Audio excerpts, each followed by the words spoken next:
This is a presentation of the South Florida Geriatric Workforce Enhancement Program at Nova Southeastern University. It's designed to promote and develop an age-friendly health system at NSU and throughout the United States. Integral to best practice in caring for the population of those 65 years and older is the management of hypertension. The optimal blood pressure reading has been established by data and set forth by the Centers for Medicare and Medicaid Services in a set of measures called HEDIS measures, Healthcare Effectiveness Data and Information Set. These measures set the bar for best care. CMS created the Medicare Advantage 5-star quality rating system to grade the quality of healthcare, or to say it another way, to measure the success in meeting measured goals, and at the same time, to reflect the experiences of beneficiaries enrolled in health plans.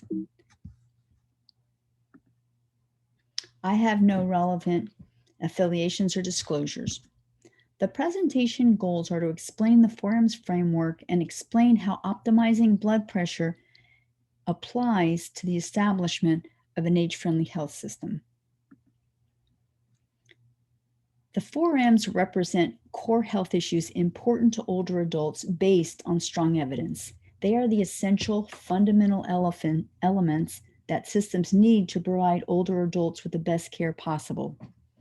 What matters involves an understanding of what each patient's health goals and care preferences are.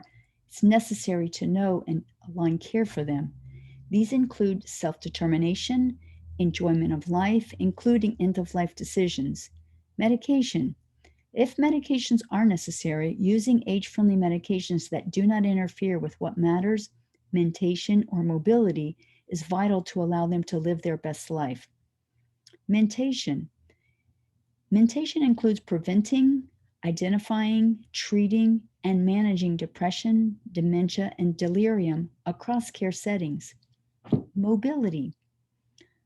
Ensuring that older adults move safely every day to maintain function and do what matters to them. Mobility optimizes virtually everything.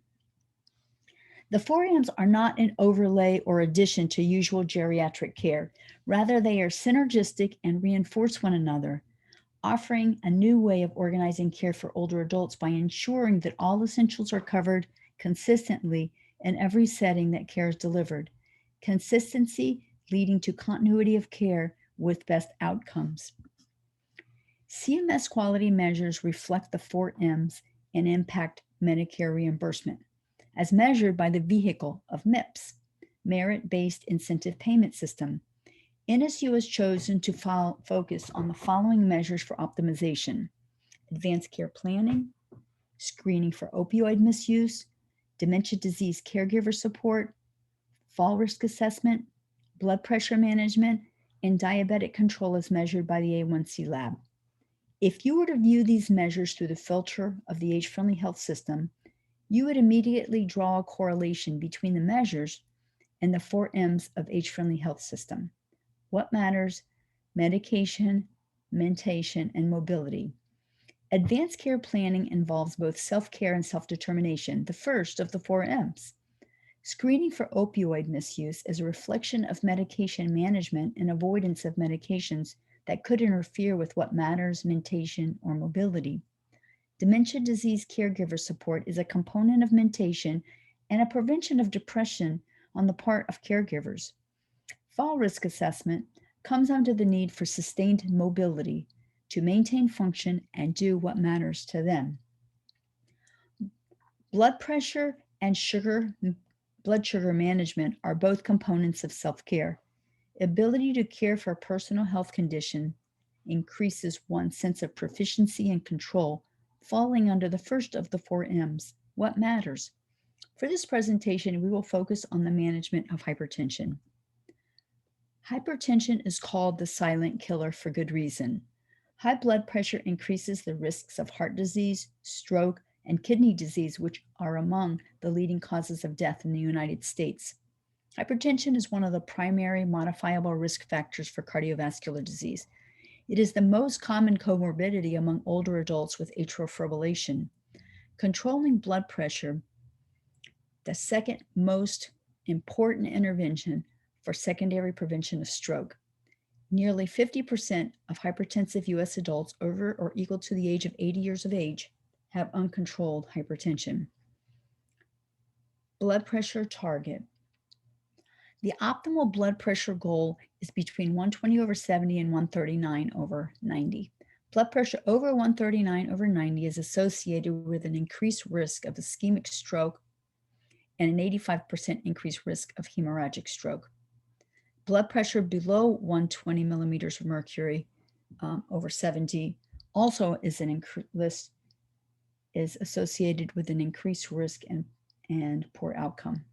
Healthcare providers can help by encouraging low sodium diets, increased physical activity, smoking cessation, and prescribing appropriate medications. Agents. The three first-line agents are diuretics, ACE or inhibitors or ARBs if patients are intolerant of ACE inhibitors, and calcium channel blockers. These three have excellent safety profiles and are generally well tolerated by the older adults. Exclusion to blood pressure measures are patients with end-stage renal disease or kidney transplant, admission to a non-acute inpatient setting during the previous measurement year, members 81 years and older with frailty or advanced illnesses. Optimizing blood pressure helps your patients live their best life. Some of you may recognize B.B. King, the rhythm and blues icon, who packed concert halls for decades until just months before his death at 89 years of age. Maybe not your patients, but it's a good goal to be sure. Any questions, please don't hesitate to email me at dk644@nova.edu. Thank you so much for your attention. Please fill out the survey.